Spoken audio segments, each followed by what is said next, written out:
Hello to anyone listening and welcome to The Patriotic Communist. This is Max Rice and this is the podcast where I advocate for a socialist revolution in the United States of America and where I analyze current events from a far left perspective.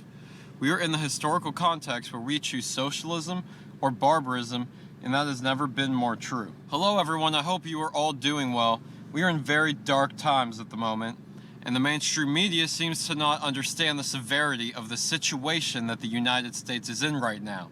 But I do not have such a blissfully ignorant message for this podcast. Instead, at this podcast, I try to take in the larger picture to the best of my ability, and I analyze our country's situation through an honest socioeconomic and historical perspective. Yes, I am a socialist. Yes, I am a communist, but I am also a slave to my own honest logic. And a lot of what I talk about on this show is not really specifically tied to Marxism or socialism. It's really tied to simple human decency.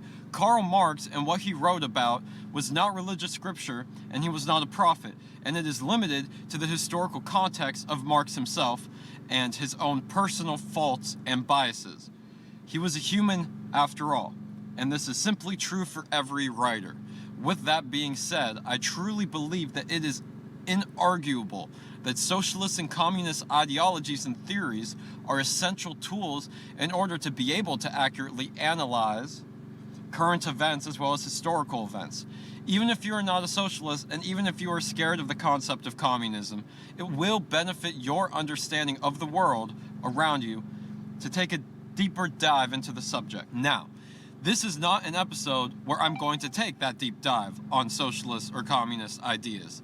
This is an episode where I give my take on the grave current domestic situation in the United States, which I believe illustrates how we must come together and move past the nonsensical and unsustainable system of capitalism. I want to briefly summarize the current state of affairs in the United States of America. We are a neo-fascist empire when you look at how our institutions function. We have a federal government filled with con artists and gangsters. We have a pandemic that is falling further and further out of control while the people with the power do nothing. We have the Department of Homeland Security making secret and illegal arrests against protesters in Portland against the wishes of local and state government. Think about that, by the way. Unmarked federal officers making secret arrests against the wishes of state and local government. This is fascism. We are living in a fascist state right now. We are experiencing a dramatic depression without any significant government assistance, and all of the criminals in Congress and in the White House are still rejecting accessibility to the most basic of human needs regardless of a deadly pandemic. And these human needs are including things such as healthcare, housing, and food. The economic crisis is at its very early stages right now, but it is becoming exponential as we speak. To give you an idea of the sheer scale of this economic disaster before us, during one of the last weeks of July, apparently almost 30 million people reported not having enough food for the week in the United States. 30 fucking million, seriously. Think about how many people that is. This isn't just another statistic. This is a statistic that illustrates how on the edge we are, how close we are to outright revolution. George Floyd exposed how ripe our country is for revolution and large-scale revolt. It exposed how extensively opposed to the government the American people have become. But guys, those protests were nothing compared to what is coming. 30 million people struggling for food in this country is nearly 1 out of 10 people, considering that there are 320 million something people in this country and 30 million of them are struggling to eat. That's nearly 1 out of 10. That is horrifying. And so is this. An estimated 40 million people were also not expecting to make this next rent payment. And by that, I mean the rent payment due at the beginning of August 2020. I will repeat the number though. An estimated 40 million people are going to lose their homes in the very near future. We have not ever seen anything like this. We can't stand for it. Our economic and political system is pushing countless innocent people, families, grandmothers, grandfathers, newlyweds, children, infants. Our system is pushing countless numbers of them over a fucking cliff into disaster.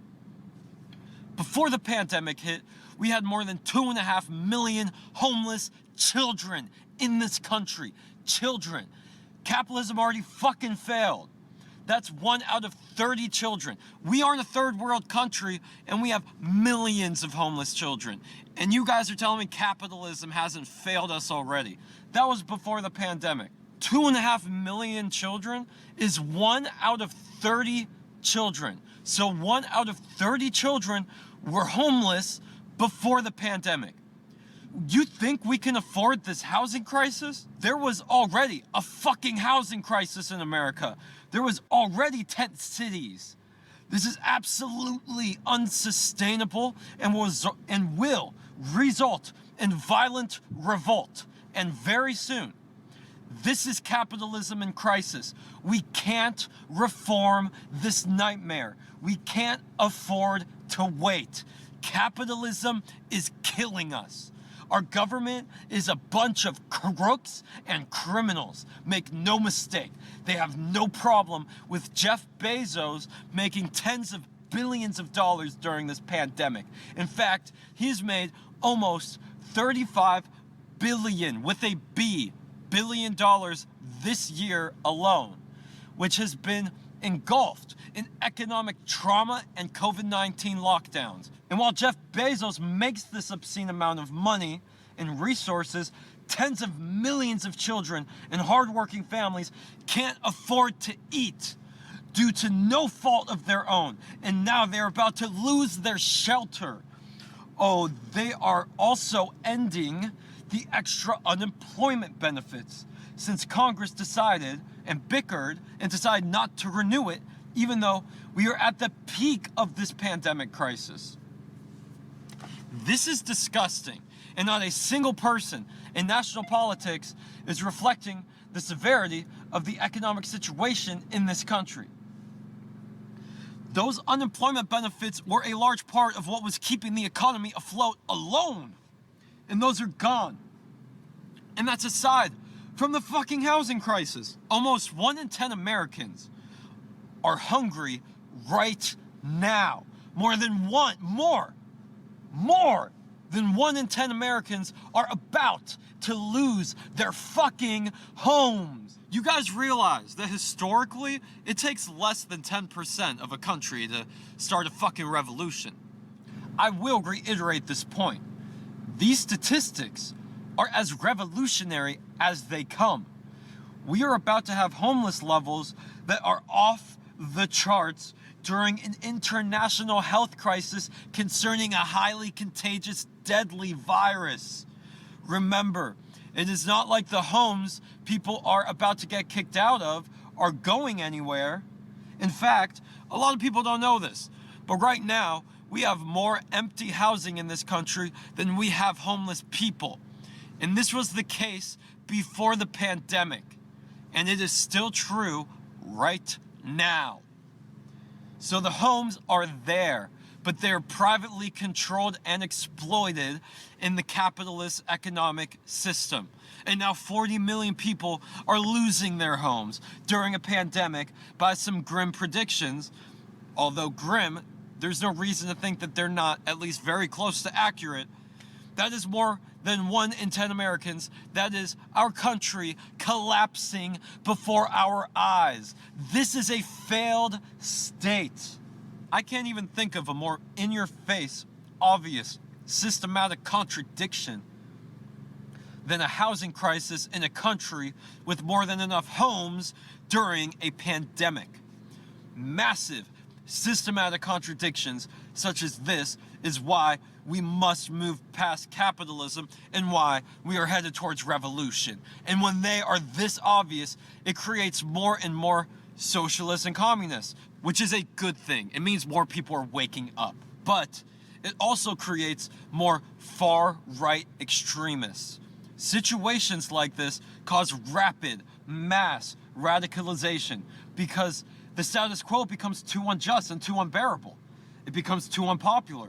So people often reject society at that point, and that is what radicalism is at its core. The social contract essentially expires, and it can become very ugly, but it can also breed change for the better of all of humanity.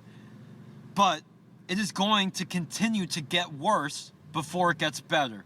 But if we do not organize and fight for human rights, then we are doomed to more and more oppressive fascism, and it just won't ever get better. Again, I can't stress it enough. If you think those George Floyd protests were a real uprising, wait until you take away the fucking homes of 1 in 10 Americans. This is how revolutions start. Real revolutions. The oligarchs' days are numbered, and they're too short-sighted and fucking ignorant to realize it. This housing crisis and this economic crisis is unlike anything this country has ever seen. There will be rebellion as a result of this. There will be riots. There will be fire. There will be death, destruction, and chaos. This is the inevitable result of this grotesque, neglectful system of corruption. If peaceful change is made impossible, violent revolt is inevitable. JFK said something along those lines. I'm paraphrasing. And he was absolutely correct about that. The owning class knew this in the 30s, but it seems like they have not figured this out in the 2020s yet. It is going to get extremely ugly and extremely fast, and the media is staying silent about it.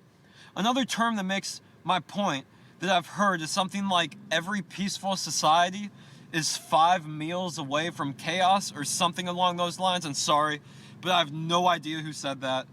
But again, that is absolutely true. Society is more fragile than we might want to believe, and we're in the midst of a fucking failing state. We must be militant. We must be organized. We must be relentless. This is an extraordinarily pivotal time in U.S. history, and if it goes wrong, we are fucked. Anyways, that's all I have this week, and I'm so sorry about how much pain this country is in right now. We gotta help each other out, guys. My heart goes out to you if you're facing evictions or can't afford food or anything else. These are dark times and we can't afford to not fight. I screamed this whole podcast because I know I said that this was all gonna happen pretty much. Like this was the road we were going down. I'm still surprised. I can't help it. This is insane. Insane neglect on part of the government. And I can't help but yell the things I wrote down for this podcast. I couldn't help but scream them. But anyways, I hope that didn't bother you. Anyways, thank you so much for listening. Stay safe, stay vigilant, and adios. Thanks so much for listening to this episode of The Patriotic Communist. All of the music you heard in this podcast was produced and performed by me, Max Rice, and if you would like to check it out, just search Max Rice on any streaming platform. That's MAXRICE. Yes, like the food rice. This is Max Rice signing off. We're all distracted by media. The misdirection of attention benefits big powers I mentioned. Y'all try to lessen the questions and attentions. Money equals power. We gotta kill this connection. These force-fed concepts make no sense. How y'all hating immigrants and we controlled by the 1%. Zombified by screens. Dehumanization comes easily. All I hear are American supremacists, but this line of thought is a normality, full of fallacies while we stay combative overseas. Laws and more laws. As far as I can see, and no one cares because of the mass distractions. We're expected to not question how the government uses our taxes unless it's helping people. Then they ramble like that's all to see. Though we need to free the people, we need a fucking hero. We need some MLK, FDR style of change. We're full of pain and ignorant, but won't live in fear. Though we need some yellow vest, bulletproof vests and bold claims. We need that fire in our hearts that can't be tamed. We need to reject and correct our collective violent actions, but it won't happen. Fuck. We're all distracted.